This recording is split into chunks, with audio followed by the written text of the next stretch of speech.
Olá, boa noite. Meu nome é Luísa, sou médica de família e comunidade e eu estou aqui hoje para apresentar sobre a percepção dos residentes de medicina de família e comunidade sobre a medicina baseada em evidências. Esse trabalho foi escrito por mim e por Denise, que foi minha orientadora, e ele foi utilizado como trabalho de conclusão de residência agora aqui em 2023. Então, a medicina baseada em evidências ela foi definida lá em 1996 por Sackett como uma forma de integrar a experiência clínica individual e a melhor evidência externa, né? No que tange ao ensino da medicina baseada em evidências, diversas ferramentas de avaliação de aprendizagem foram desenvolvidas, né? Porém, a sua aplicação é dificultada pela relativa escassez de ferramentas práticas e essas ferramentas faltam ser devidamente validadas. Essas ferramentas de avaliação, a gente fala de maneira geral, tanto no ensino da medicina quanto na medicina baseada em evidências, é muito difícil, né, você avaliar os múltiplos aspectos que envolvem o saber médico. Então, a gente dá preferência para avaliações que combinem diferentes métodos, diferentes instrumentos e múltiplas observações.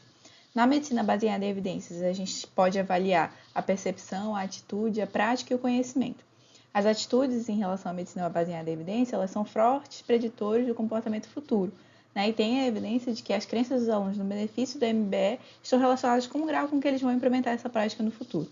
O questionário de McCall, aplicado pela primeira vez lá em 1998, lá na Inglaterra, ele foi o primeiro questionário até hoje é o instrumento mais utilizado para avaliar as atitudes da medicina baseada em evidências pelos médicos. Então, a gente aplicou o questionário de McCall nos residentes de medicina de família e comunidade do Centro Universitário de João Pessoa, que ingressaram em 2020 e 2021. No total foram 17 residentes, 8 R1s e 9 R2. O questionário está dividido na parte de dados demográficos, a segunda parte de percepção sobre o MBE e a terceira parte sobre como a evidência é acessada. Quanto aos dados demográficos, os residentes, em sua maioria, são mulheres, cisgênero, menores de 30 anos. No cenário de prática, eles têm unidades de saúde integradas no ambiente urbano e cuidando de uma população ali de 2.500 a 5.000 habitantes, o que está de acordo com o cenário da João Pessoa de maneira geral. Mas a população, a gente sabe que, pelo GT de ensinagens da sociedade, seria de até 2.000 habitantes, ou seja, eles estão com uma população um pouco maior. Quanto à atitude em relação à medicina baseada em evidências, os residentes se mostraram, a maioria, receptivos em relação ao MBE, mas eles acham que os seus colegas eles são menos receptivos do que eles. Né? A maioria concorda que a prática de medicina baseada em evidências melhora o cuidado com o paciente e que os resultados das pesquisas são úteis no dia a dia e acredita que são uma ferramenta importante para tomar decisões mais seguras e eficazes. Quanto ao conhecimento das fontes de informações relevantes, a gente levantou aqui o BMJ, a Cochrane, o Medline, PubMed, Pedro, Cielo, UpToDate, Dynamed e o Google Acadêmico e pediu que os residentes colocassem se eles não conhecem ou, até o máximo, né, se eles usam na minha prática clínica. A maioria colocou que conhece, mas não utiliza, e uma minoria colocou que usa na sua prática clínica. As fontes mais utilizadas foram a Cochrane e o UpToDate, e a gente percebe que não teve uma diferença muito grande nas respostas entre R1 e R2, sendo que os R2 tinham levemente uma maior frequência de utilização e tinham uma maior percepção de que essa pesquisa é utilizada na sua prática clínica.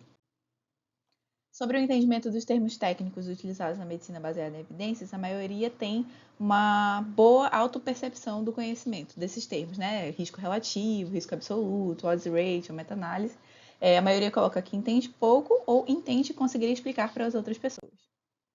Quanto às barreiras percebidas para a prática de medicina baseada em evidências, eles levantaram a falta de tempo, a rotina da APS, incluindo aí alta demanda, desgaste, falta de apoio da equipe, precarização da rede de saúde e as evidências científicas em si, englobando dificuldade no acesso, falta de atualização e treinamento formal.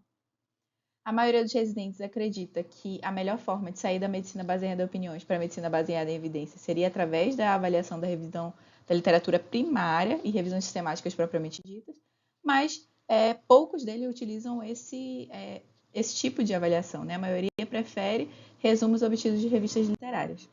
Então, a gente pode concluir que a falta de tempo e os problemas da rede de saúde são as principais barreiras percebidas pelos residentes.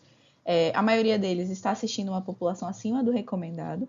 E a maior parte deles, tanto R1 quanto R2, acredita, né, que a melhor forma de sair da medicina baseada em opiniões para a medicina baseada em evidências seria através da avaliação da literatura primária ou de revisões sistemáticas propriamente ditas. E não houve diferenças significativas das respostas dos R1 e dos R2. Essas são as minhas referências. Obrigado, boa